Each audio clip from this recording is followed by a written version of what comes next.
through the valley of the shadow of hell, you will realize that there is something ahead. Something that lurks behind the dark veil. A veil that is beyond our own comprehension. Beyond the void.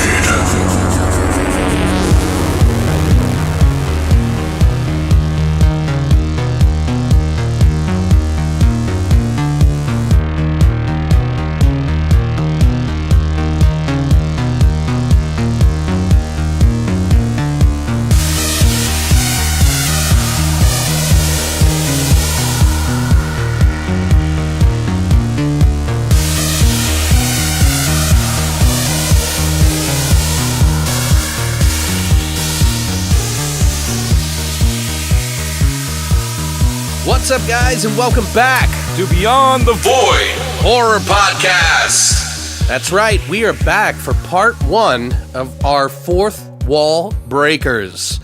Part 2 will be out on Thursday. By the way, on that whole tip. Ooh, the tip. What did you guys think of last week? Being split into 2 parts. I think both of the episodes were, or part 1 and part 2 were about an hour and 10 minutes each. Right. So it spread it out over the week. So hopefully you guys were okay with that.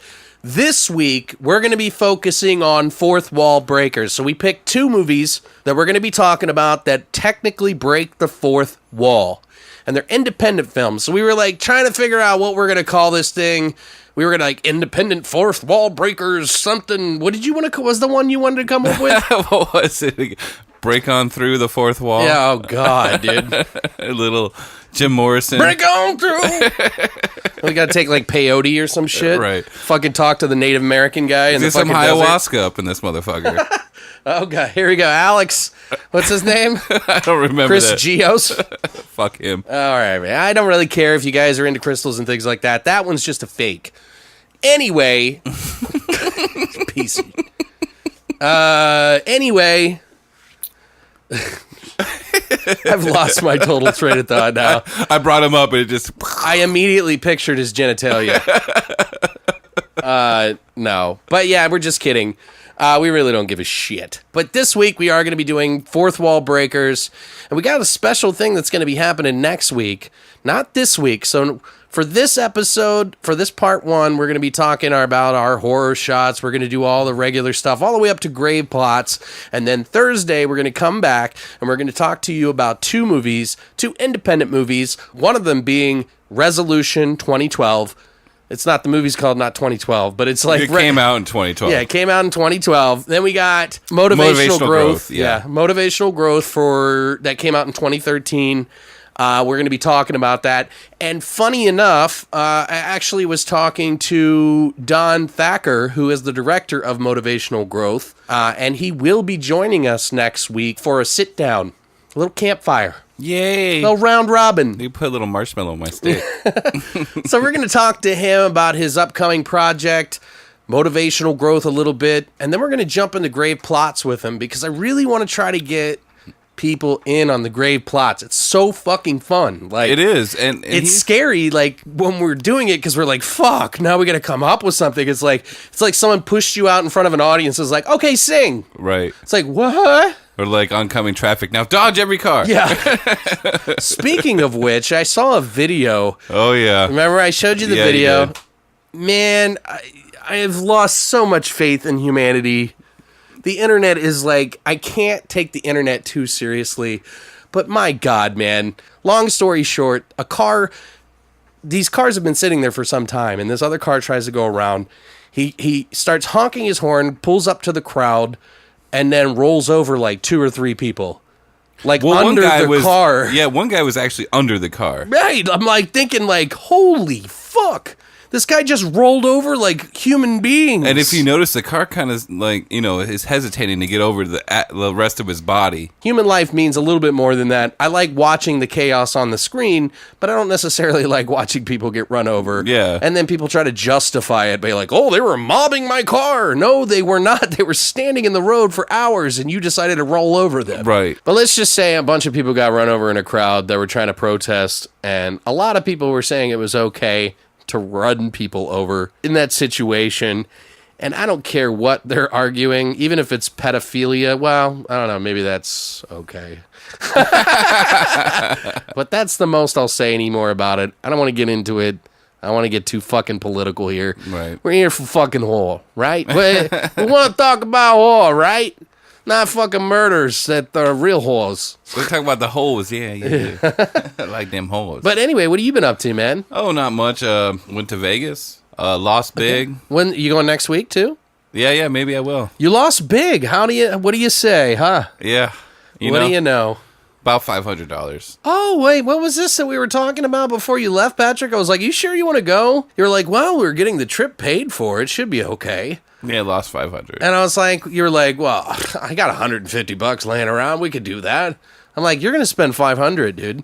Yeah, you did say 500. I did. But other than that, we went to Vegas, lost about $400. We ended up flying back, though, because we were on standby.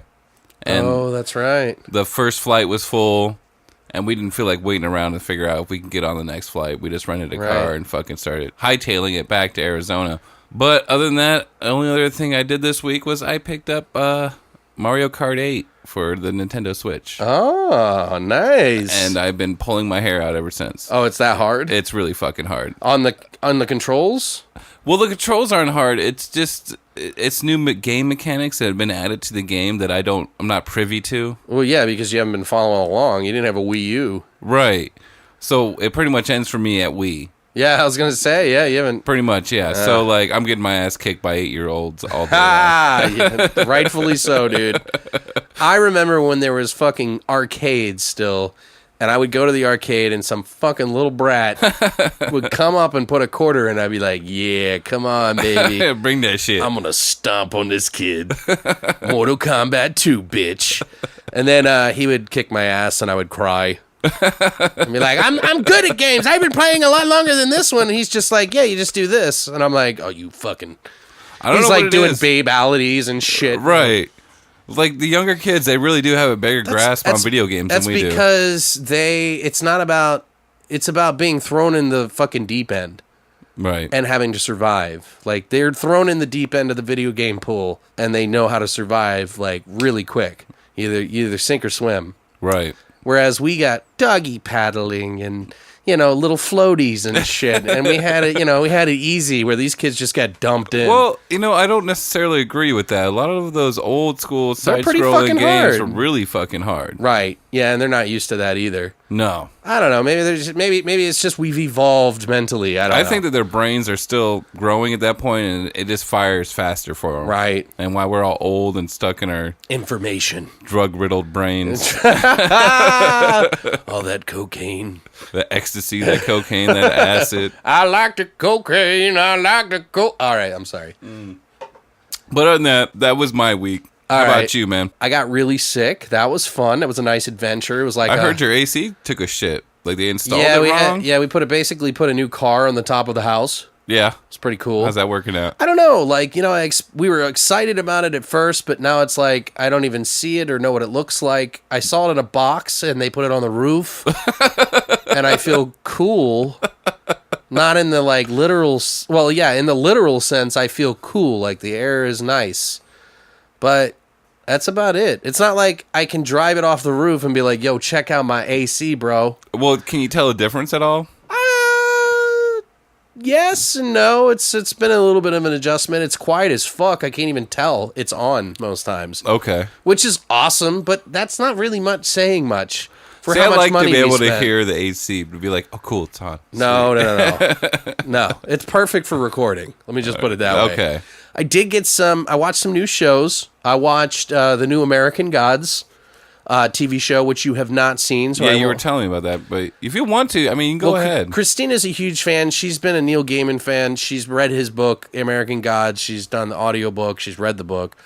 She's a huge fan of it. And I know a lot of people that have been huge fans of this for a long time. And now the show's out.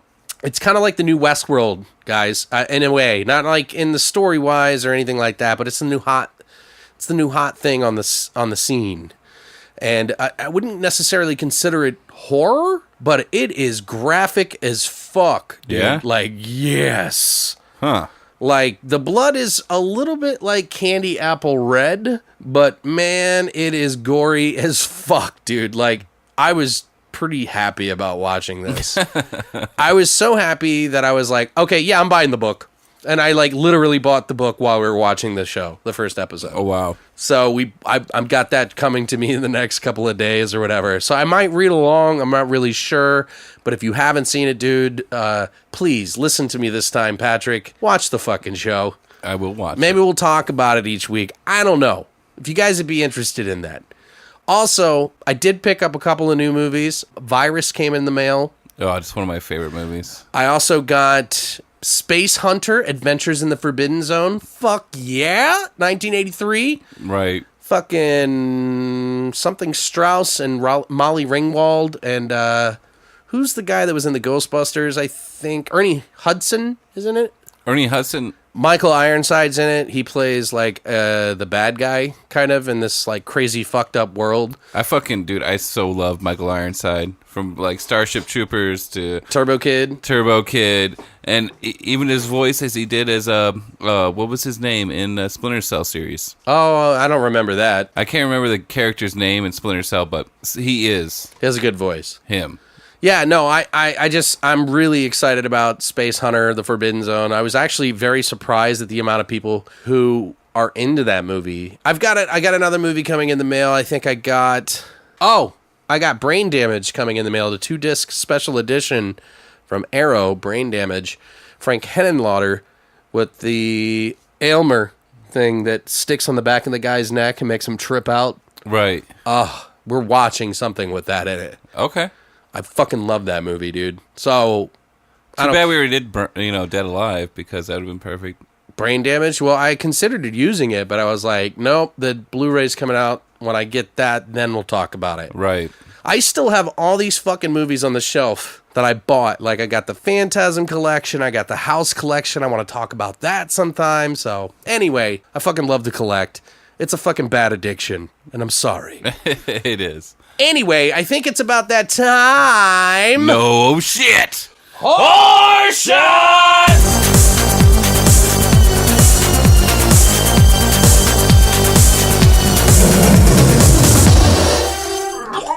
In honor of the movies that we're going to be talking about Thursday for you guys, this is the pregame, right? We're pre-partying. We're amping up for the flesh and potatoes segment, which, maybe we'll do something a little special. Maybe we'll do a breakdown of what the fourth wall is. Oh, there we go. For the flesh and potatoes segment on Thursday. We decided that one of the movies we watched is called Motivational Growth, that our buddy Don Thacker actually directed, wrote, and edited. We wanted to pick a movie that was around that, and so we decided to pick a horror shot, called The Mold Knows. Because the mold knows. Right, Jackie boy. Yeah.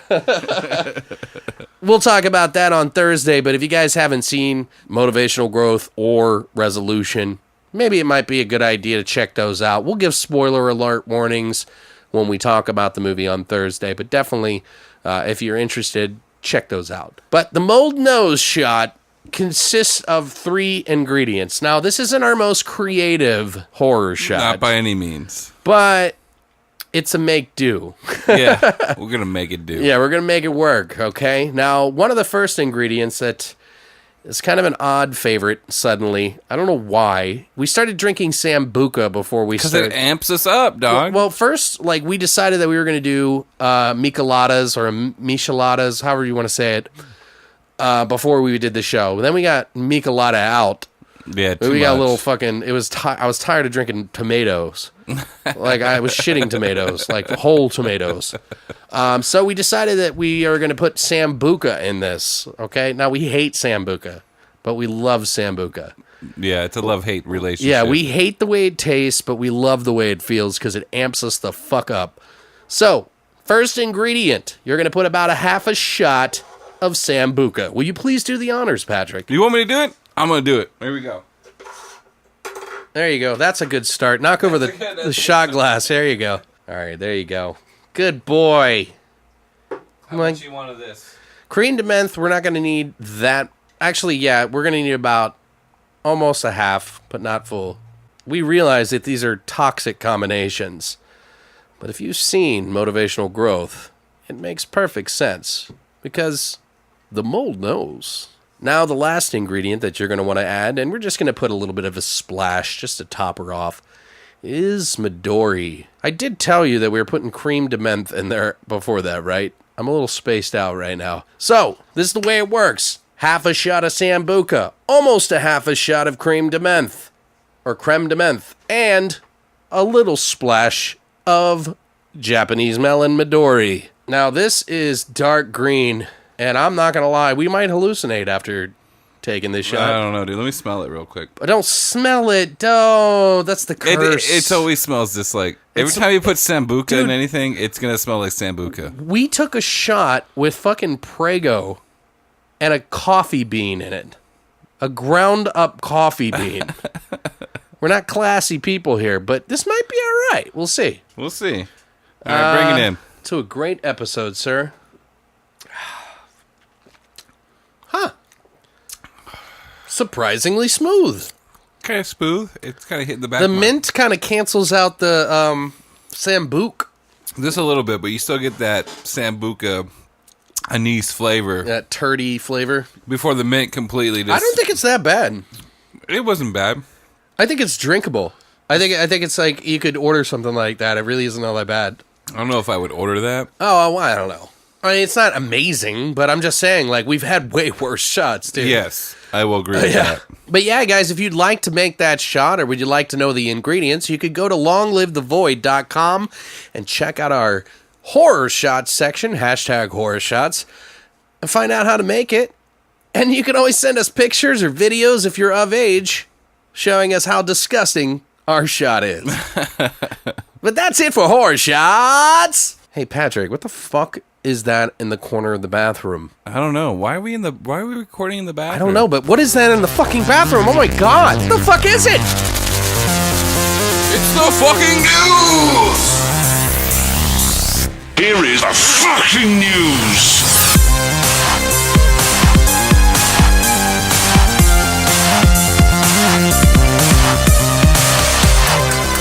So if you've been looking for news for the last week, you've come to the right place, my friend. That's right. Speaking of the internet being shitbags, earlier in the episode here, there's some news. I mean, this isn't the first time we've heard of shit like this, okay? Where people will push people off the internet. One of the first occurrences of it, and, you know, I agree that Ghostbusters was shit. The new Ghostbusters was not a good movie, in my opinion. If you remember, Leslie from SNL and the Ghostbusters, she actually left Twitter because of it. Well, in Internet Drama 101, death threats lead Josh McDermott from The Walking Dead to deactivate all social media. You know, that's just fucking... It's stupid.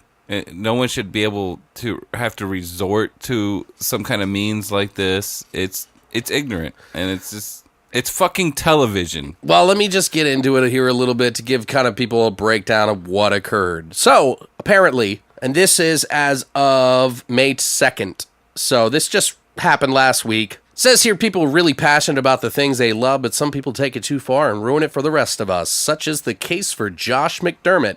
If you're not familiar who Josh McDermott is, that's his real name in real life. Not internet world. Right.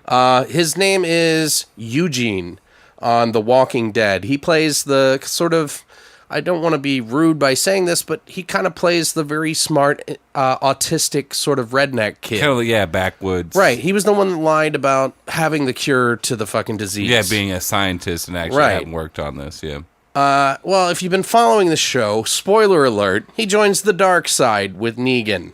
Because his character in a fictional story, his fictional character in a fictional story decided to join the bad guys. Because that's the type of character that Eugene is. He's scared for his own life all the time. He's a coward, yeah. Yeah. Basically, he's been hit hard with a lot of harassment on the internet. So he went to Twitter, posted this. I'm not exactly sure where he posted this. I believe it was the internet. Or I believe it was the internet. I believe it was the internet. What kind of fucking common shit is that? No, I believe it was Twitter. But he said, Josh McDermott said, death threats, don't send me death threats because I will report all that shit to the cops. I'm just sick of it. You can hate Eugene. I don't care. You can think whatever you want. But when you start saying you hope I die, I don't know if you're talking about Josh or Eugene. I gotta report that shit. So just don't be an asshole and just stop complaining. Just stop complaining about everything on the internet, which is like fighting a tidal wave. Oh, it really is. It's like spitting in a tidal wave hoping to stop it. But Right. I totally empathize with his situation. He's like, just go spend time with your family or friends or loved ones. Just get off the internet. I love you. I do. I love you guys. And it almost looked like he was about to cry at the very end of that. But it's just crazy to me that I understand this show's very big and there's a lot of passionate people and there's obviously a lot of really stupid people. Oh, yeah. That should stop breathing overnight. And let me just tell you my problem with this is that when people lash out and react in this kind of way, Means he's a good actor. not only that, but it takes a toll on the people who are actually writing this show and maybe Right. persuading them to maybe write something different than what they had originally in mind. And then that's taking it to a whole other level that I don't understand or respect. And we're in a transitional period here where corporations, writers, directors will be affected by the vocal minority. On the internet. The internet. Which is mostly 12 and 13-year-olds anyways. Like we already saw this earlier with The Walking Dead where they had, where they were saying it was too graphic. Right. And they were like, oh, we'll cut it back. And then they cut it back and they were like, oh, we shouldn't have cut it back. We'll put it back in. And it's just like, don't listen to those people. Those people are just toxic fucking idiots. Oh, and first of all, let me before you go into that, I just want to say, like, I have no connection to Josh McDermott. I have no connection to the show even. But just a human being, I don't think people realize it's that disconnect I was talking about. Right. There's a disconnect between reality and the internet, and people just think that they can say whatever they want on the internet. It's like these little kids, probably. I'm just assuming. I don't know who did it or what age they are. I wouldn't be surprised. I would hope they'd be little kids. Well, if it was a grown-ass adult, I don't know, I'd man. be scared. I wouldn't be surprised. People just like to, they're like, I had a bad day. Someone stepped on my foot. I am going to go on the internet and spread hatred. Right. You know, but it's like all they're doing is pushing an old agenda, and all I can imagine now is like, oh, violence in video games. Right. This is what caused violence in video games. All they're doing is opening up a doorway for them to create some stupid ass law or some sort of like anti-freedom sort of thing where they take away people's rights because nobody can handle themselves because it's too out of control, and then they do these stupid things. It's like, I don't know. But that's pretty much all I want to really say about that. I think it's stupid, and if you're one of those people, like, spreading stupid-ass hatred on there and then going, well, I wasn't serious, it's like, well, nobody knows who the fuck you are. Right. It's all negativity when you look at it. It's like it's just a wall of negativity to somebody. Like, and you know, if it was a little kid and it was doing this and somebody went to his Facebook and started spreading all kinds of hatred on it, that kid would be fucking suicidal. Right. You know what I mean? Like, that kid would be suicidal because they wouldn't know how to deal with it. I'm not saying that they should do anything. That's a lot to handle. It's like, what was it? In, like, Donnie Darko, they talk about that book, and I can't think of it for the life of me, where they find the money in the mattress, and some kids just want to watch the world burn. So they burn the mattress with all the money in it, not because they wanted the money, but just because they wanted to see reality be affected in some way, that they could somehow affect reality. But anyway, I think it's stupid. If you're one of those people, go fuck yourself. Right. Also, something just came up, just got posted on Wednesday. The Thing is becoming a board game, and they just posted about it. It's kind of interesting because it's coming from a large group, like 2 different people that are actually supporting this. It's based off the 1982 horror film by John Carpenter called The Thing, of course. It's a board game, and it's called Infection at Outpost 31. So The Thing, Infection at Outpost 31. It will be released in October. But yeah, basically, it's a board game. Some of the artwork is going to be really awesome, I'm positive. But it's by Mondo and USAopolis Designer Games Division Project Raygun. It doesn't look like it's like a Kickstarter or anything like that. It's like Mondo's just like, hey, let's do this shit. You know what I mean? I'm sure they knew it was going to, catch like wildfire. Well, The Thing is like literally one of my all-time favorite fucking horror movies. And I think that goes for a lot of people out there. It's funny because I remember one of my first things, someone was like, what is your favorite horror movie? And I was like, I like Brain Dead, a.k.a. Dead Alive, but I think The Thing might be up there. That was probably one of the ones that scared me the most when I was a kid. That's definitely, it's close to my number 1, for sure. It's almost, it's a teetering kind of effect. As far as scaring me, that one really petrified me because it had no shape. And that was the scariest part about it. It could be anything. And it could be you. It could be me. It could be anything. It could be a dog. It could be a spider. It could be whatever was crawling around at that moment. That is just very open-ended. It is very scary. But I did pick up, I spent like $160. I know. I'm not one of the highest spenders. There's people that spent like $200, $300, $400, $500 on the Evil Dead 2 board game, but I spent about $160 on it. So I got all the painted figurines that they just showed some of the figurines for. Oh my god, they look really good. But you didn't spend enough to get the actual dice made from the cabin. I didn't get it made from the cabin, but I've still got the game. So, by the way, guys, but he doesn't have the dice. Really, dude? What? Did you pick it up? Because you didn't even pick up the game. I didn't pick up. So the what game. are you pointing fingers at? I'm writing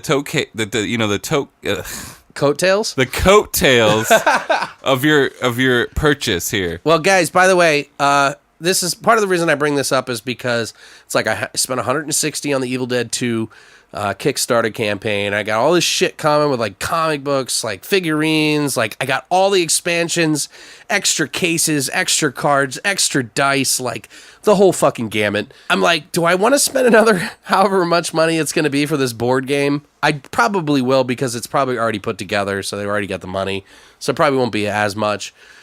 But when we do get the Evil Dead 2 board game, guys, we're going to be doing a live stream of it, I think, once we play a few games of it and kind of get the handle of it. We're going to do a live stream somehow. We'll have to figure it out. But yeah, stay tuned for that. You had some news, though. So on other news, I'm not sure if you guys are fans of werewolves or not, but there's a new werewolf movie coming out that I'm kind of interested in. The director Todd Sheets is coming out with another movie called Bone Hill Road. And if you're into werewolves, this is going to be right up your alley. He's going to be using tons of practical effects, which anytime someone uses practical effects, I'm all aboard. Well, of course, yeah. I mean, Right. I am hoping this is going to be awesome because Linnea Quigley is going to be in it. Exactly, and that was another thing that really freaking piqued my interest. Not only that, is that he said that he is going to use the style of the 80s.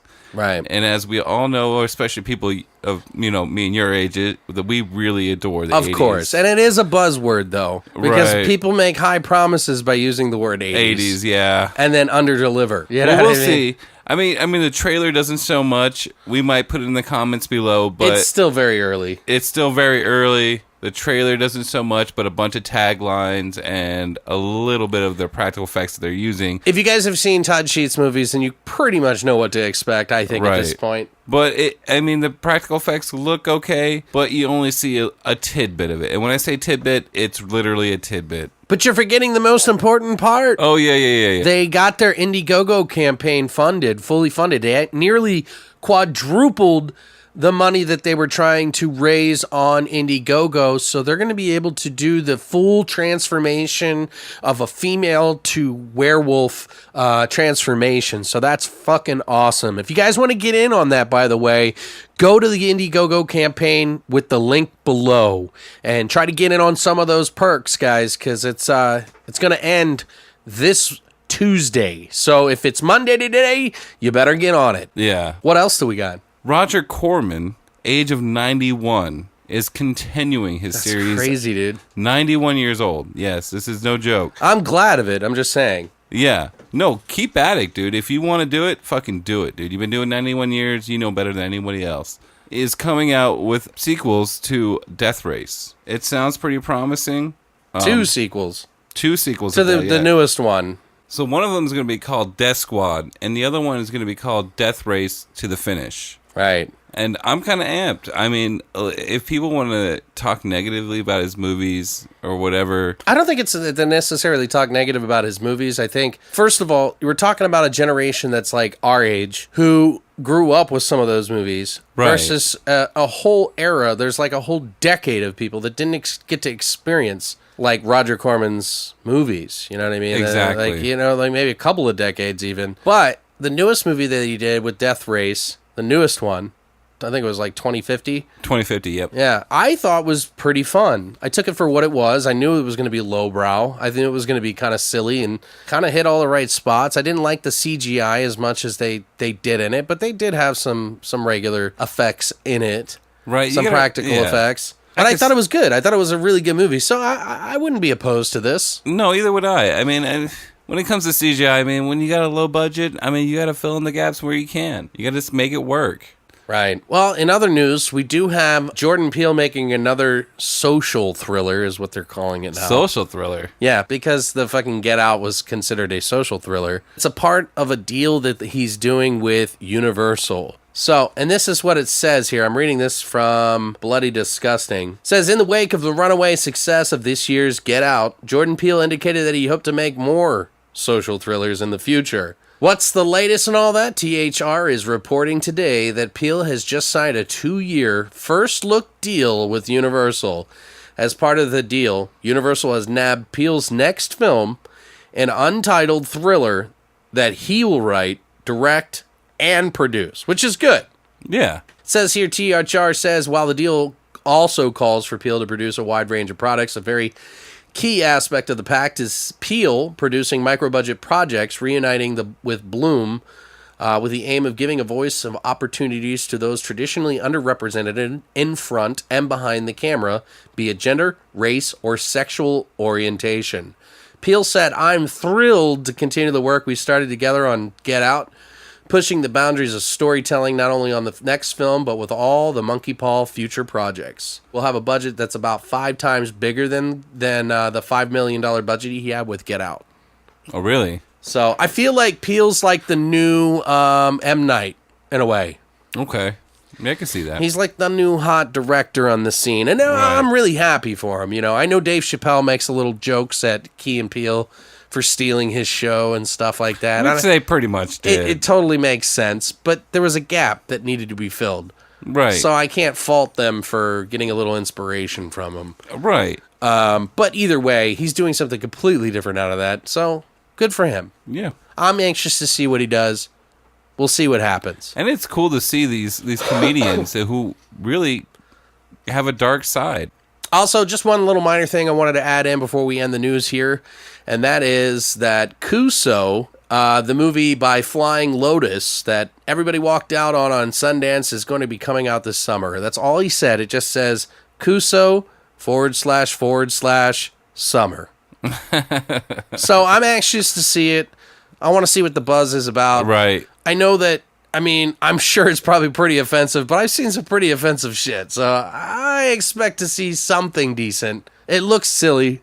I'm open to it. Maybe it's filled with like a baby rape or something. Serbian film was pretty bad. Yeah, that's what I'm saying. Maybe they just did nothing but baby rape. I don't know about that. But yeah, guys, that's it for the news.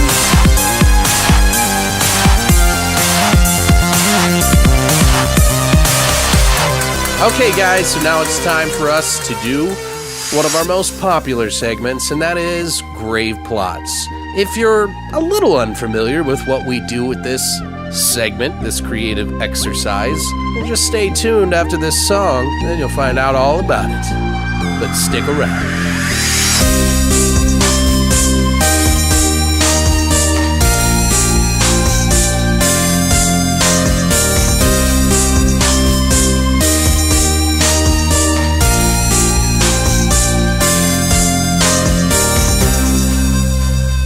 way this works is we've written down some movie title names. We've put them in a cup. We're going to draw them at random. We've included 2 take-a-shots in there. Ugh. And whoever draws it, which is going to be Patrick this time, whoever draws it has to take a shot. And then it's kind of like a drinking game, but then we come up with the movie story, the characters, the plot, the death scenes, the tagline. We even make a movie cover poster for the movie, and we're going to do that right now. So, Patrick, go ahead and do the honors. Here we go, shaking up the cup. Go ahead and pick it out, buddy. All right, here we go. What do we got here? What do we got this week on Graveplots? The Dimension Files. Oh my god, dude. I feel like Nostradamus, dude. It's Like, yours literally, again, isn't it? when I wrote that, I was like, that's the one that's going to be picked. Actually, we took a break right before we started Graveplots, and I was sitting out there, and I was like, watch, it'll be the Dimension Files. Watch. I don't know what it is, but I have the most weirdest luck. I should be one of those people that go to Vegas and gamble, because I'll probably win. And let me just say this. When you do go to Vegas and you just feel a machine for some certain reason, just sit down and play it. Just sit down and play it. See Yeah, where it just takes you. gamble thousands of dollars and don't I mean, it worry doesn't about have to be thousands, but throw a 20 in and see where it takes you. All right, so the Dimension Files. The Dimension Files. All right. Well, I automatically kind of think of like, what do you call those movies? Where, Sounds like a TV show, but I don't want to right. we don't want to go that route. We want to make it into a single story. Exactly. Maybe somebody that maybe there is scientists who can peer into these other dimensions. Okay.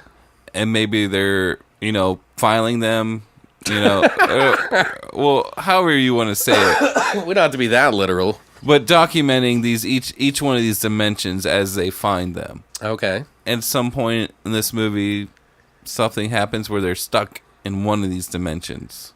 Okay. All right. Well, I'm thinking like maybe we can take that Max Lauhan guy's little thing and mix it in there somehow. The whole Mandela effect sort of thing. Right. But turn it into some sort of horror story. So like scientists change something and now all of a sudden reality has changed and everybody's like, wait, there's monsters here in this world, or there's I don't know. Like, how do we do this? Like, we got to do it something different. We've come up with so many fucking stories with this show. I think we're on like our 16th fucking grave plot now. Oh, no shit. Yeah, so.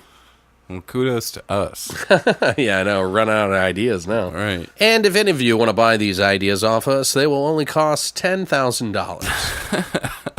Small fee for a large picture. I'll take an Oculus. Oh, no. We'll take a lot more than that. And a brand new spanking computer. A $5,000 computer. Yeah. Are we going to stick with the CERN idea, or maybe... Well, it doesn't. We don't have to make it necessarily CERN, but let's just say that maybe people are able to travel through dimensions somehow. Okay. And it's almost like a sliders thing, but we got to turn it, like, spin it horror, like a lot more horror. Like, what do you think? Like, I think of Dimension Files, it sounds like an agency of some sort of governmental or secret agency of some sort. Doesn't have to be, like, the government. But there's, like, things that are changing our reality, and how do we go about doing that? Maybe, here's an idea. What if we do a movie that's almost like Waxworks, in a way? Okay. But they're jumping into movies that we like. And maybe those movies are spilling into our reality or us into theirs. Mix and match all these our favorite movies. And we'll have like characters that kind of go into these worlds. Because in Waxwork, they have like, they jump into the like Waxworks displays. But maybe there's, what's that fucking book that all the kids read? Goosebumps. Okay. Do you remember the movie? Did you see the movie? Yeah. The new one? No. Oh, Jesus Christ, Patrick. I know I'm bad with movies. I watch too many, maybe. Maybe that's what it is. Well, anyway, they basically jump into all the different books. They open it up, or all the books start spilling into the world. So somehow maybe we could do that, but with like, maybe there's like a horror fan, and he has a bunch of horror movies. And we can make up all these different titles somehow, like different characters or something like that. And they go into like 5 different worlds or something like that. Right. And somehow they spill into our reality, or they go into these things, survive through these different stories. Like, we can pick tropes of movies that we like. Now, or actually, we could do whatever the fuck we want, really. Right. Like, they could jump in Dawn of the Dead, and all of a sudden they're in the middle of the mall. Or they could jump into Creepshow, or whatever the fuck. So is this like a time constraint kind of thing? Like, every 10 minutes they jump to a new reality? Doesn't matter, just anything. So, like, we have to have characters that somehow stumble upon this sort of dimensional thing. Maybe it's like a glove that they find. And they don't realize it, but then when they pick a movie up, all of a sudden they're whisked away into dimensions of that movie or something like that. Like, what do you think? I mean, is that too much? It sounds cool, but like after a while you would think there's like, stop grabbing horror movies, guy. Well, Waxworks 2 is kind of more along the lines of what I'm talking about in a way. Right. But the Dimension Files could be, you know, we could pick some fucking movies that we like. Maybe they spill into each other movies. Like, maybe he grabs two movies and all of a sudden they both spill into each other and we have like this battle between Hellraiser and like the Hulk or whatever the fuck. So this Power Glove. The Power Glove. Just makes me think of that fucking band, what is it called? Like electronic music, and they did the Cutsman, and I can't think of what it's called. Something Horseman. The Four Horsemen? No. But anyways, so it's going to be a glove. Where do they find this glove? I don't know. Maybe they find it in a basement. Maybe some guy had it, or is it in a bunker, or is it like... Is it like next to a Mogwai cage or something, and some old Chinese guy is trying to sell it to you? Or maybe somebody could write a story, they put their hand on it, and then they become... a part of that story? Right. Doesn't even have to be horror movies, but we could make it into a horror. It's got to be a horror element. Right. I'm still having trouble kind of trying to grasp the storyline because I just don't know. I mean, you can make it like an 80s cheeseball kind of flick and just kind of like roll whatever, with man. it. It doesn't have to be perfect. Right. We could start just like taking like a character from one movie and then bringing him into our world. Maybe it like makes a character from that world come to our reality, and then we just have this mega battle. Maybe we could get Freddy Krueger and fucking Michael Myers and like all this shit. Like, we could come up with whatever we want because this isn't going to be a real movie. We don't have to worry about legalities or any of that shit. It's our movie. We can do whatever the fuck we want with it. I don't know. I'm just trying to steer away from like playing with classic iconic characters and just doing our own story. I don't know.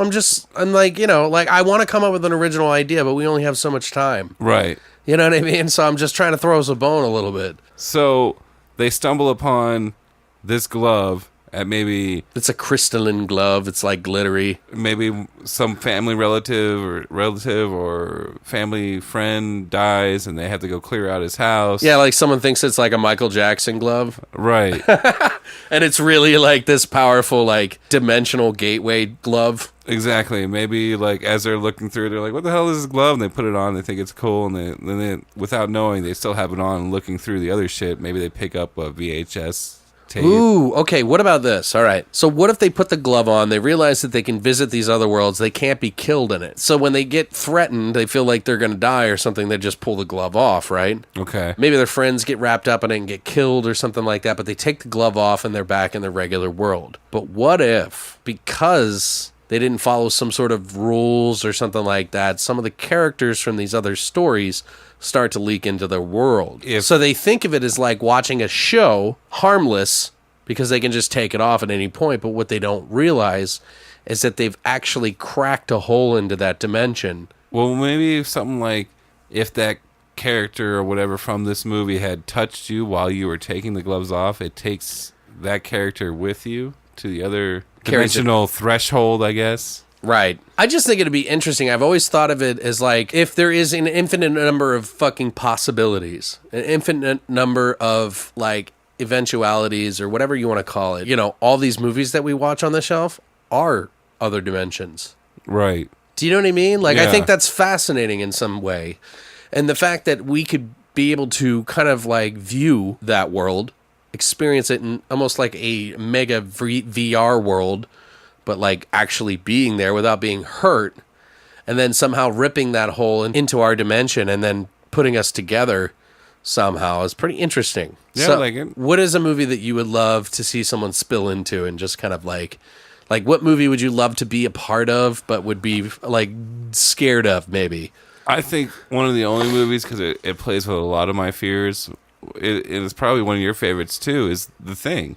Okay, sweet. I love that. Yeah. Yeah, I would love to be in that world. But so maybe they're in in Antarctica and they go to the outpost, you know what I mean? And then McCready is there. And, like, maybe McCready slips through, like, fucking his character, but he's an infected version of McCready. Okay. Somehow. Because whoever... Well, we never know if he really got infected in the original movie. Right. Well, maybe he sees him frozen on the ground and tells him that come through this dimension, I'll save you. Or maybe he doesn't. Maybe he's just like, oh, what's up? And then he touches him and goes, I'm sorry, man. And that's when he comes back to their world, but he is infected.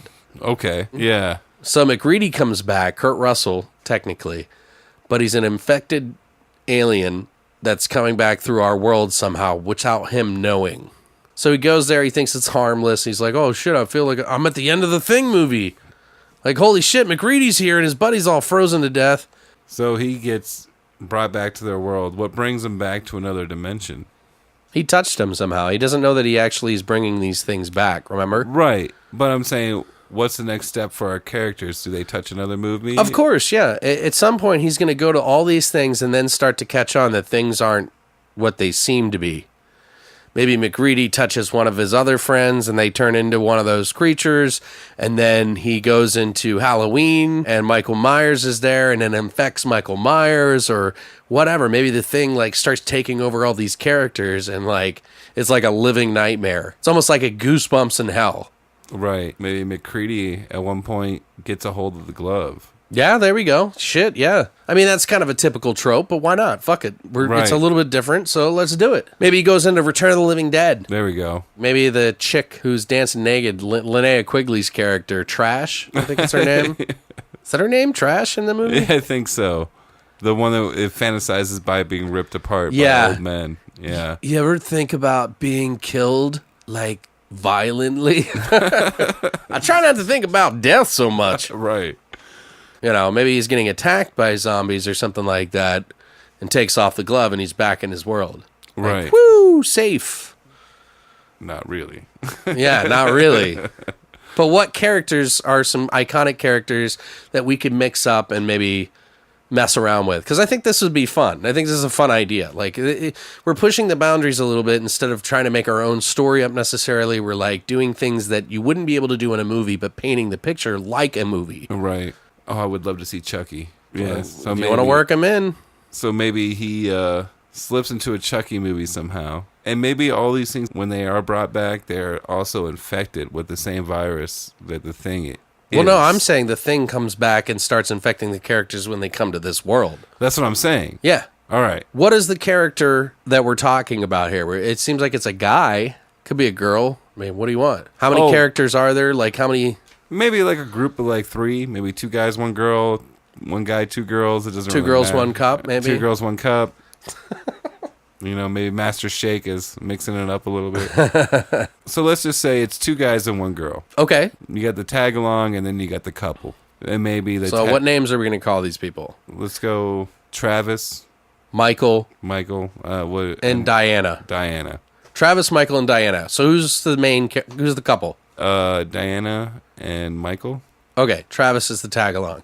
So who is the person that starts this? You wanted to be the tag along? Maybe. Well, Travis? maybe Travis is like the fuck up kid who's always like, you know, never getting his shit together. Michael's kind of like the straight laced kind of guy, but still cool. Diana is like the bad girl, but you know what I mean? Like she's not necessarily a bad, but she's a little bit of a risk taker. Right. She has a different outlook on life than other people. But like her and Michael are kind of like opposites in a way. Like she knows Michael's cool, but Michael is kind of a little straight and narrow. Travis is the wild guy that kind of maybe likes Diana a little bit and feels like he should be with her or something like that. But he's friends with Michael, so he stays off. Okay, so he goes in, McCready, somehow McCready comes back. He dethaws in his basement. Okay, maybe he has this big basement. Maybe they play in a band or something, or maybe they, they have this shitty band that they're trying to make. Okay, Wild Stallions. No, fuck no. Yeah, that kind of is like that, huh? Right. I don't mean like that. I know, it's just where my mind went to. I was just throwing it out there. Maybe one of them's really into horror movies, one of them's in the comic books, one's in the video games, but they all like horror. Which one of the characters, so Michael is the one that gets the glove and then lets in his other friends on it? Right, well, I'm thinking, like I was saying before, like a relative had passed away, they're going through their stuff, packing it up. Right. They find this shimmering glove in the middle of nowhere. Like the curtain drops and the light through the window, like cascades on the Michael Jackson style fucking glitter glove. Yeah. So I start talking shit about Michael. I love Michael. Yeah, no, that's cool. I'll kill you. Okay. So Travis needs help clearing out his uncle's belongings. So therefore they stumble upon the glove, sunlight. Maybe it's glimmer. Michael's. It seems like it should be Michael's. So it's Michael. Michael's dead uncle. Michael's dead uncle, yeah. Right. So Michael doesn't really know his dead uncle. Never saw him. He was a troublemaker of some sort. He was like an adventurer or whatever the fuck.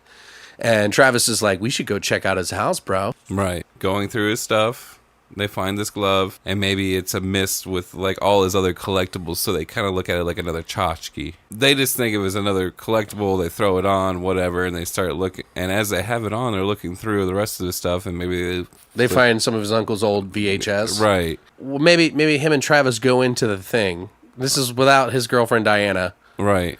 Michael and him somehow go into that world. It's like freezing cold. They go in, they see McReady and his other buddy like sitting there basically freezing to death. Like the burned bodies outside. They know that this is the thing. They're like, holy shit, dude, this is the thing. We're in the thing.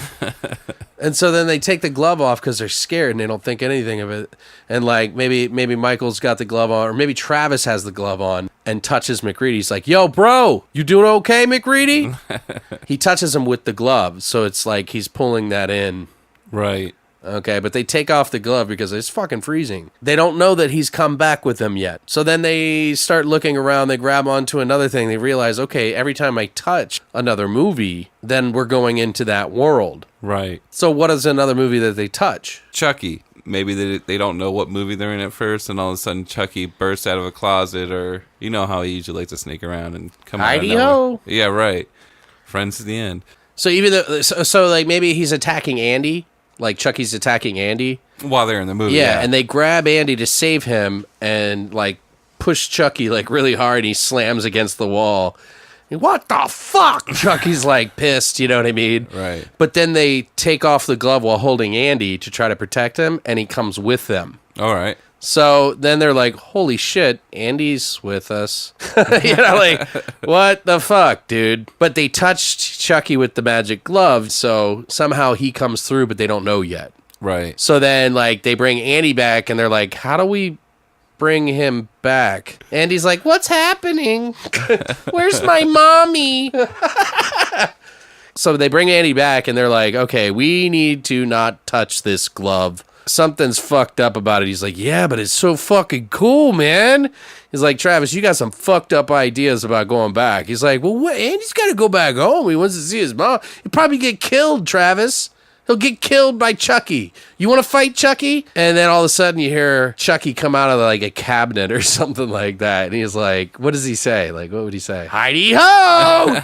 Right. And they're like, holy shit! And then they kill Chucky somehow in some fucking glorious way. And they're like, holy shit, he's in our real world right now. Chucky's in the real world. How did he get here? He's like, I don't even know how Andy got here. But Chucky's coming at him with a fucking knife. How do they kill him? They got to kill Chucky somehow. Maybe there's like a simple shotgun blast to the face. Maybe a really big explosion. Yeah, maybe there's like a shotgun in the basement. Right. That Travis finds. And then he's like coming at him, and it's like this scary moment. And then Travis just like pops one right in his face. His head explodes everywhere. On this shotgun over here, you know what I mean? Or maybe they found it earlier and they were talking about it. He was like, put that down, Travis. Right. And he like loads. He's like, you just loaded a gun, dude. And then they go into the McReady world, and then they go into the Chucky world, and then he just shoots him in the face. Right. But I think it would be funny, right? Yeah, no, definitely. So then they realize, like, okay, yeah, this glove is fucked up. Do we want to go back into this world to put Andy back, or do we just feed him cookies and milk and go to the convention? Maybe Michael's like, fuck the glove. I don't care if he's stuck with us or not. And he's like, where's my mommy? Right. And like, I don't know. It just could be silly. You know what I mean? But anyway, they take the glove off and he throws it in a fire or something like that. What you don't know is that Travis went back that night, or maybe they go back into Child's Play world and push Andy in. Maybe we just get rid of Andy because that's just too much work. Okay. You know, he goes back into the world because they feel bad. He's just like, where's mommy? Where's my mommy? And then he pushes him into the world and they take the glove off and they're like, oh, thank God. Right. So then the next day, it's convention day. He's like, fuck, man. He's like, that was a wild adventure, man. He's like, we don't need to be going into that. So they burn the glove with like some lighter fluid or something like that and bury it in the ground. But Travis goes back that night because he's just too curious about having that glove and loves horror movies so much that he wants to get that glove back. Right, okay. But it's convention day, so now we focus on Michael and Diana. And Travis, Michael, and Diana are going to this convention. It's a big one. And Bruce Campbell's there, fucking, I don't know, like all kinds of different, like it's a big convention. Right. And it's like the story of Michael and Diana now. Diana's like the sweetheart or whatever. And they go there, and now Travis is there, but he's been causing trouble by picking up other movies and slipping into them. Without but knows to anybody else. Yeah, like he's doing it, like the viewer knows, but Michael and Diana have no clue. Right. Like you see Travis maybe looking shady and like picking up movies and looking around or something like that. Right. Do you know what I mean? One of the merchants or whatever, you know, Yeah, like the yeah, fucking stands or whatever. Like Miner's story about Michael and Diana, and he's telling her, he's like, you don't even want to know what happened last night. You wouldn't even believe me if I told you. And she's just like, what are you talking about? I'll just say Travis's problems. Travis always gets me into trouble. So what movie does Travis pick up in the background that maybe we don't know about right away? Maybe even the viewer doesn't know. I would say Hellraiser. Yeah? Because what's a bigger villain than him? Pinhead? Pinhead is fucking... Okay. Yeah, that seems like a good one. Master of pain. So we don't really know that he goes into the Hellraiser world. They think Doug Bradley's at the convention, even though he wasn't supposed to be there. And he's like chains start coming out of the walls and start ripping people apart and shit. Would that be cool? Yeah. Like, but he's got to pick a couple of movies. Like, what other movie would he pick? What about Return of the Living Dead? We talked about that a little bit. Maybe bring a zombie back with him. Yeah. Like Tarman. Yeah. The one that was in the You Need a Supply. Right. Fucking warehouse. You even get that legless zombie. Dude, that would be cool. So somehow Travis is fucked up and like gone into that world. Because he's like got some balls to him, not scared of it as much as like Michael is. Right. So like he got Tarman, he gets Hellraiser. He doesn't realize that they're coming back with him because he touched these things with the glove. He's like, maybe it would be funny to show like Travis slipping into the world of Hellraiser. Be like, yeah, that's cool, buddy. You know, like just tapping Pinhead, you know, like, yeah, I'm going to go ahead and see you later. And then takes the glove off. And then you just see Pinhead standing there like, what the fuck? And maybe he doesn't even have to touch him. Maybe it's just that realm. There is that's possible. A portal that is still open. Sure. Okay, so like the convention's going on. They're in the merchant area or whatever where all this like the like booths are. Pinhead comes back and Tarman comes back somehow. Like you start hearing people screaming and shit. The door's locked because Pinhead is fucking there too. People are getting torn apart. You see like blood everywhere. And Travis comes running up to Michael. He's like, hey, I fucked up, dude. I fucked up. He's like, what the fuck did you do now, Travis? He's like, remember that glove thing that we burned? Yeah, that thing didn't really burn. I went back and thought it'd be cool to... But I didn't realize I was bringing all these things back with me. He's like, we brought Chucky back. How would you not know, motherfucker? Right. So then you see people getting torn from limb and like Tarman like grabbing people and biting their heads and shit. Right. So maybe he'd be like, you know, he's like, how many movies did you visit, Travis? Well, I would rather not say. He's like, well, you're going to put him back. We got to put him fucking back now. I can't fucking do this. He's like, I know, bro. I thought about it. And there's only one person that I can think of. Bruce Campbell, bro. So they go over to the booth of Bruce Campbell. Like, Bruce is, like, freaked out. Maybe he's, like, hiding underneath the table. Right, like he's a real big puss. Right. You know what I mean? In, like, real life. Kind of like Bruce. Like, what was My Name is Bruce? Yeah. Yeah, I don't know if Bruce is going to be the one. He was like, well... I do have the glove. Maybe we should go into Army of Darkness and get the real Ash. That'd be cool? That'd be really cool. I don't know. I think that's kind of fucking awesome, dude. Yeah. No, fucking anything that Ash is a part of, I'm down. I say Army of Darkness because it's kind of like a weathered Ash. Right. It's the complete Ash. Yeah. Full transformation. Right. Like he's been through hell and back. Right. He knows He's what kind the of deal become is more of a master. of dismembering bodies. Right. Yeah. So what scene does... So they all decide, like Diana, Travis, and Michael all decide to go back into the Army of Darkness. What scene do they show up in? Ooh, I would like the pit scene. Into the pit with those bloody sons of war. Yeah, maybe there's like all the people like screaming and you see the blood shoot up and then Ash gets out of the pit. Right. And he's like, see this? This is my boomstick. And then like Travis is like, yeah, bro. Yeah, boomstick.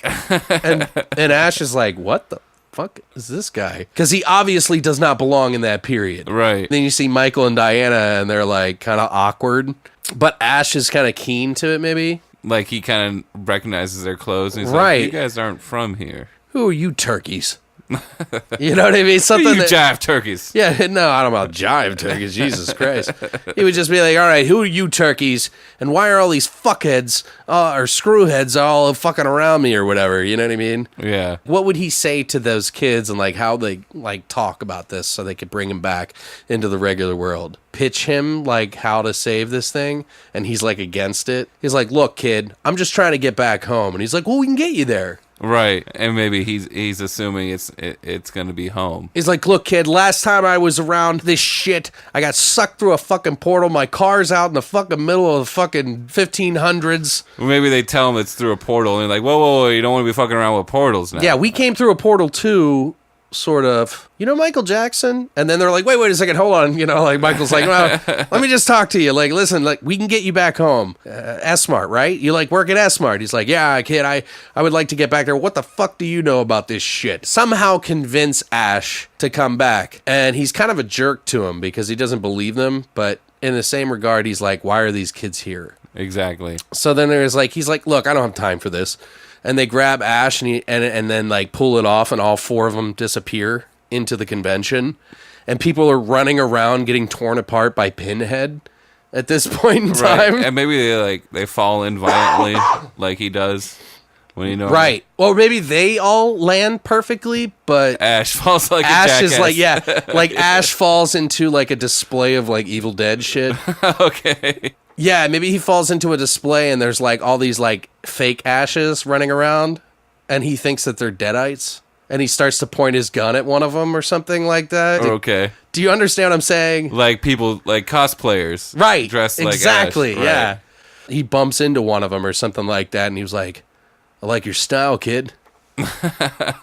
Or something like that. I don't know. Oh, for sure. That's definitely something he would say. Like, looking good there, sport, or something. Looking good there. One of you fuckheads want to tell me what the fuck is going on here? As he's like brushing off debris from falling into one of the displays or whatever. Right. Something has to happen where Pinhead and Tarman, something like Ash kills one of them. Can't be Pinhead. Maybe it's just Tarman. Okay. As he's talking to him, Tarman like pops up behind him, and he's kind of like going on about this long, elaborate speech, how he's this shit. Right. And as all of a sudden, Tarman's already on his ass, and he still doesn't know about it. And everybody's gawking at him, and he's like, what the fuck are you guys gawking at? Well, maybe Michael, Diana, and Travis are like, you gotta help us, you gotta help us. He's like, where the fuck am I, first of all? And what are all these people doing around here? You know, because technically he's like 1980s Ash. Right. So he's seeing a lot of futuristic things. He's seeing people with cell phones, right, and he doesn't know what the fuck they are. I'm just trying to paint the picture so it's like culture shock. Right. Kind of to him, you know what I mean? Maybe there's like a joke. He's like, what the fuck are the like? What the fuck are these triangles? Yeah, or whatever the fuck. Where are we at now? Well, we figured out that Tarman has to fucking somehow attack him or something like that, and he was like, that's what I was saying. maybe the Tarman sees him from a distance, and he starts coming after him real slow, and he's like, "Stay back, kid." Well, here's where I was going with it. So maybe he's like taking in the world around him, and he's like, and what the fuck are all these fucking squares that are people looking at? Like, and maybe the whole time that he's bitching about all this shit that's happening in this new age that he's in, the Tarman's creeping up behind him, and he pulls that classic Ash move where he puts the fucking shotgun over his shoulder and totally just obliterates him. Right. And maybe like one of the cosplayers or something like that wants to take a picture with him in the middle of all this chaos of Hellraiser, just because it's silly. Right. And he wants to take a picture, and he's like, yeah, I'll take a picture with you, kid. Where's your camera? He's like, just like this. He's like, what the hell is that? And he takes a picture, and he sees like Tarman in the background. Right. Kind of like coming at him. And then he shoots Tarman in the chest, but it doesn't kill him right away. And he falls back, and like maybe his arm falls off or some dumb shit. Meanwhile, Pinhead's like raging and like killing everything around him. There obviously has to be like other chaos ensuing since he's been to more than those movies. He's been to a whole plethora of movies. Well, we don't want to go too many. Not too many, but at least two. I mean, like we could do a bunch of kill scenes with just Hellraiser with Pinhead just alone. Right. And come up with a couple of Tarman, like he's just biting people, and then like those people are turning into zombies. Meanwhile, fucking Pinhead's like fucking like filleting people with this fucking hooks and shit. Right. And people are like hanging up in displays. He was like, well, that's the craziest Christmas star I've ever seen. Ash is making funny jokes. Right. So I don't want to do too many characters because we don't have enough time for that. Well, I'm just saying this in the background. You see other characters, maybe like the Blob sucking people up, and like this, like in the background. Okay. They don't have to be main story. Well, he's killed Tarman. Right. After he's already... Well, he shot him in the chest, and then there's a couple of people like shaking on the ground from being bit by Tarman with all this black shit. And he was like, what is this, poop monster or some shit like that? Like makes a joke like Ash does. Right. All right, so what kills would Pinhead do? So Pinhead would definitely like dissect somebody. He would definitely like peel your skin off, maybe a layer at a time. Maybe there's like some cosplayers that have been turned into Cenobites. There we go. Oh yeah, I love it. Cheddar Monster all the way. Yeah, or something like that. You know what I mean? Like maybe they got changed really quick. Right. Maybe like a whole crowd of people get sliced in half by one of the chains. Yeah. Kind of like Ghost Ship. Kind of right. Thing. Right.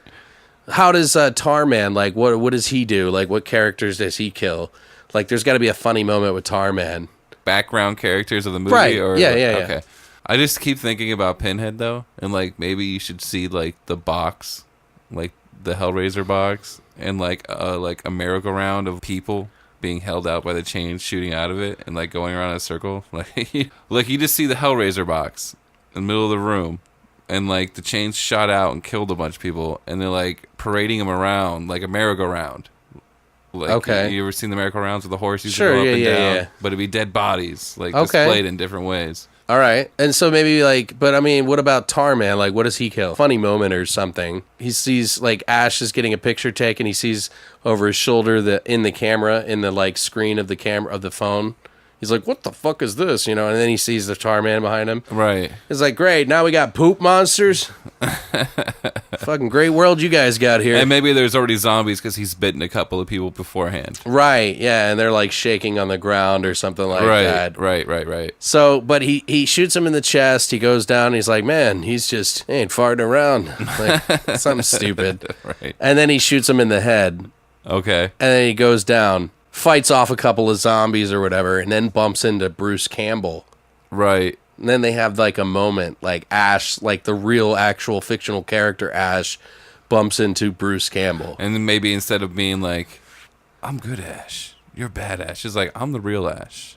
You're the fake Ash. He's like, boy, you look familiar. Yeah, pal. Looking sharp. You know what I mean? Like, what would they say to each other? There's got to be some funny moment. Oh, it has to be something like... Oh, maybe Bruce doesn't realize it's the real Ash. Okay. Do you know what I mean? The real fictional character Ash. He's like, hey, kid, here's my card. Whenever you need some... like a stunt double or something like that. You might have a job here, buddy. Here's my card. You're a handsome guy. He's like, great. And he just throws the card on the ground. You know what I mean? He's like, wow, you got a real attitude about you, kid. I like it. You got moxie. Yeah, and then he just leaves or whatever. It's just like a quick cameo. Okay. I think it'd be funny that way. Oh, yeah. This is a crazy story, but we're trying to keep it short here, guys. Fucking Ash cleans up the place, okay? Everything's basically, he's finally killed the blob, he like burns the blob or whatever the fuck. All these different creatures, it's finally done. There's like like one of those montage. Right, where he shows you just slashing right, all like these... where all four of them are killing It's like montage music, you know what I Right. mean? And so then they're finally like, he's like, all right, kid, it's clearly not my world. When are you going to take me back? And so he's like, we'll take you back, man. Thank you for helping out or whatever. So they go back to his uncle's place, but they forgot about McReady.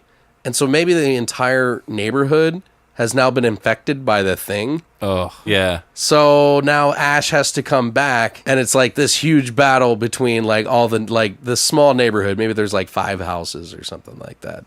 Okay. And then the thing is like infected pretty much everybody, and they don't realize it at first. Maybe he knew his uncle's neighbor or something like that. Maybe they met him when they went to his uncle's house or something like that. Like he was feeding the uncle's dog while they were at this convention or something, and they went over to ask how everything went. Or maybe the nosy neighbor saw them. Okay. And they had this conversation before all the shit broke loose. All right. And so that neighbor comes over and he's acting really weird. Starts like coming to like a creature, some sort of thing creature. Yeah. He's like, he's like, boy, this guy's got some real serious problems here. What the hell have you kids done? You fucking wrecked the world. So then like there's maybe like they like have to like chop him up or something like that. Maybe there's like a fire somehow that they kill a lot of these. There's got to be something quick. Like, okay. Maybe he During the fights beginning. off some of these things characters. He's like sawing them into pieces and shit like that. Right. After like the neighbor guys just like starts changing all of a sudden. And so he saws off that guy's head. And then all these people start coming out of the neighborhood and it's like this big fight scene. Maybe Ash, after being overrun by these creatures, Okay. there has to be that classic Ash construction scene What do where you he mean? has a couple of pieces laying around and he puts it 2 and 2 together and creates this fucking weapon. And maybe it's like a napalm thrower, because I mean that's the only thing that can really defeat the thing is heat, right?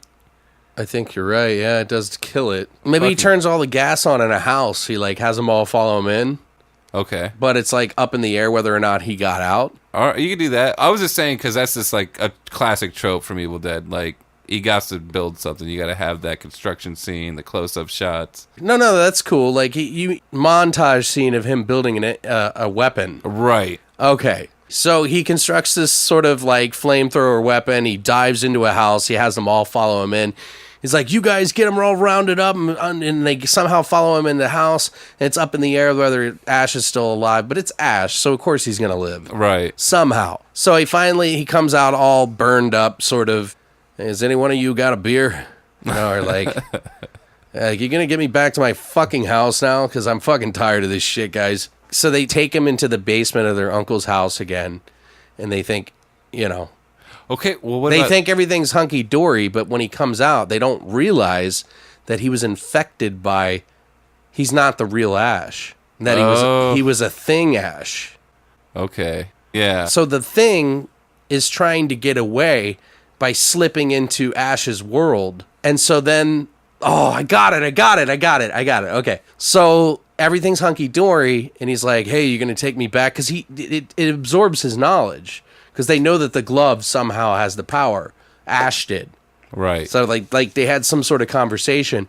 So they take him into the basement and send him back to... Yeah, they go back to Army of Darkness. Whatever. Okay. So at the end of the movie, it's like happy. Everybody's happy. And they're like, man, that was a wild night, dude. So they go back to Michael's house. And he was like, you know what? I know it sounds crazy, but let's watch some Army of Darkness, huh? And they're like, yeah. And they start popping some popcorn. They're chilling, right? They put on the movie, and it's completely different now. And it's just the thing taking over everybody. And it's like a demonic sort of deadite thing. Right. That's like killing everything. And it's just like this, what the fuck? So they somehow affected the world of like horror. Yeah, well, not horror, just of that movie. Right. I don't know. I think it'd be a cool ending. No, it definitely would be cool. So it'd be Army of Darkness, but with the thing in it. Yeah. So it's like this completely different story, and it's just mayhem. And they're just like, what the fuck? I think it would be cool to end it like that. What do you think? Oh, I love it. Any kind of twist ending like that, it's always good. I think so. I don't know. I think it's fun. I like that. So what would be the tagline for something like as crazy as this is? Jesus Christ. So we're talking about dimensions. We're talking about ripping into movies. Yeah, it's called The Dimension Files. So you have no idea that this has anything to do with Ash, technically. Maybe it's like behind every great horror movie is a glove or some stupid shit. That doesn't make sense, though. Or maybe just groovy.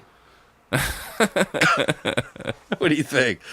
I wouldn't mind just putting that on there, but I don't know. Is it the best we got, this groovy? No. Good world, bad world. He's the guy with the gun. I like that. I just like that because I love Evil Dead. What do you think? I mean, I don't know. I just was trying to be clever with it a little bit. No, I like it. To allude to the fact that it is kind of an Ash movie, but right. Yeah. Well, let's just keep that then, because I totally dig on that. Okay, so good world, bad world. He's the guy with the gun. Right. Okay, I can do that. Guys, first of all, don't take us seriously. Yeah, like, do you have any idea how hard it is to come up with this story in such, like, on the spot a like limited that? amount of time. Yeah, with a limited amount of time. So we didn't want to make this episode 2 hours long and then have a part 2 for like an hour. Right. You know what I mean? So, but yeah, I think that's it for grave plots, man. I think that was pretty good. Wrap that shit up, put a bow on it. Yeah, baby. That is going to be an interesting cover. Yeah, right? I think people might be interested in it, though. I think it's kind of a fun story. And obviously, we could add so much more to it. Oh, yeah. All right, guys. So that's it for our part 1, Fourth Wall Breakers. Obviously, we're going to be back this Thursday for you to listen to the Flesh and Potato segment. So you're going to want to stick around in a couple of days. We'll post it up on Thursday and check it out. Again, we ask all of you to, of course, help us by sharing this to anyone you can, letting everyone you know that we are the most amazing people you've ever met. Even if it's a complete lie, which it pretty much is, just let them know. Let them know. Yeah, but we thank you guys so much for coming by for part 1 of Fourth Wall Breakers. Please stay tuned for this Thursday when we talk about motivational growth and resolution. We'll see you guys this Thursday.